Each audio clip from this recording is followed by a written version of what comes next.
Well, we're here in Seattle, and welcome to Sunday Night Live. I just want to thank our live in studio audience. You've been great. I just want to give you a hand out there in our live studio audience. Yeah, congratulations. Some of you walked in tonight looking good, and others of you don't even worry about it. It's not that big a deal, but we're just glad that you're here. It's fantastic. We've got an amazing night tonight. We've got special guests. Let me just show you a few special guests we got going on here. We've got Rachel Busick, Bob Steen, and our student spotlight tonight on Mr. Aaron Bauer. He's going to be coming to you. It's going to be a fantastic night. We're looking forward to all of this. But as you know, we can't do this show.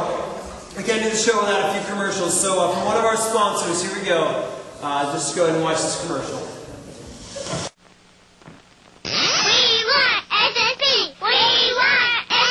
You got 'em. Here's Kenner's SSP Pee-wees. They're great little SSPs. The driver's in his cockpit. In goes the easy pull T-stick. A quick tug and they're off, scooting along indoors or out. They're so easy to rev up and race. SSP Pee-wees with easy pull T-sticks and driver. Each racer sold separately.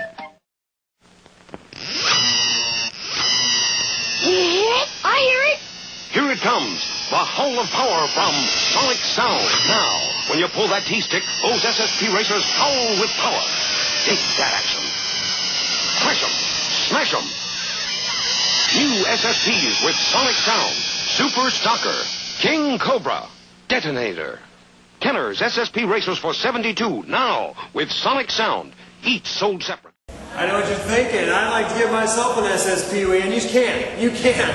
Now, Rachel's not going to do that for you. Rachel's here on a very special assignment. She's not here to sell you anything except for some really good tunes. And she does have CDs available for that. But other than that, you're not selling anything tonight, are you? No, that's correct. Now, Rachel's going to be playing a little piece of music for us later today. Rachel, would you like to tell us a little bit about that? Well, I think the best way is just to listen to it and embrace.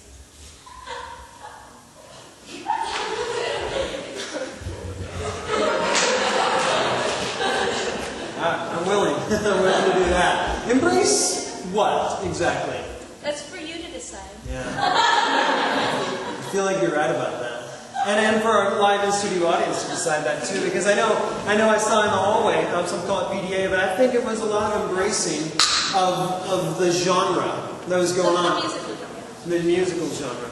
Yeah, that's fantastic. I think that our live in-studio audience is going to find that funny. And thank you. But I also think, what I also think is that they're going to be inspired by some of the music you got going on. Is that correct? Yeah, fantastic. Why don't you go take it away on that piano you got there and show us a little bit about what you do. That'd be great.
Rachel, actually, Bob and I were embracing during that.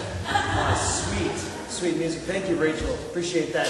Bob's gonna let loose here a minute. Of course, we've got a Breakfast Club video coming up for you. I think you're all gonna enjoy. And what would be a Saturday Night Live without a little entrance from the Breakfast Club? But Bob Steen is here, and he's gonna tell us just a little bit about his drumming career. Bob, when did you first start beating the drums, as they say in the vernacular?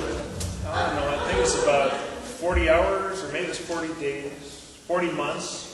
Or was it 40 years ago? I can't remember. Yeah. It was a while. Let's just put that up to a poll out there.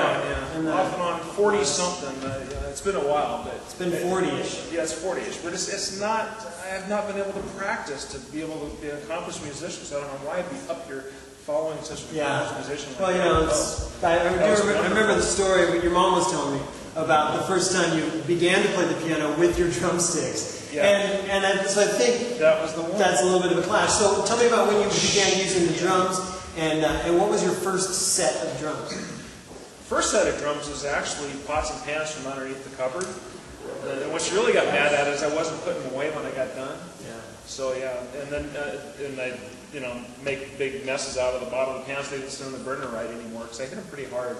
And I started using ball-peen hammers originally, so that really wasn't a real good deal. But yeah, steel drum field. Like steel drum field. Yeah, it was fun. That's great. Yeah.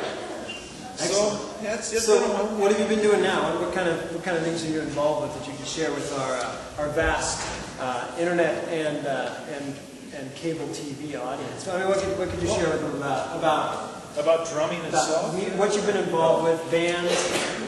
Yeah, I've been trying to show people how not to drum for years. It's working pretty good. So I show them what I do, and then I say, now you really don't want to do it this way, but you do work from the bass foot up. And there's a couple of kids around in the Kent area there that have become very accomplished percussionists type.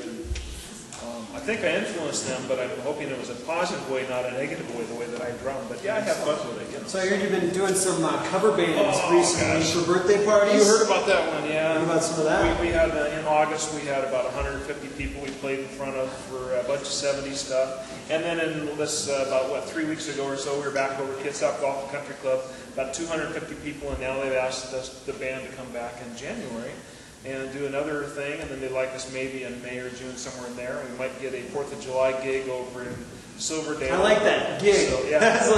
That's totally musician kind of stuff. I don't know the band. I just don't get it. They keep saying, "What do you call the guy that hangs around with all the musicians?" And then they say something like the drummer, and it kind of hurts my feelings sometimes. But it's true because you're a groupie.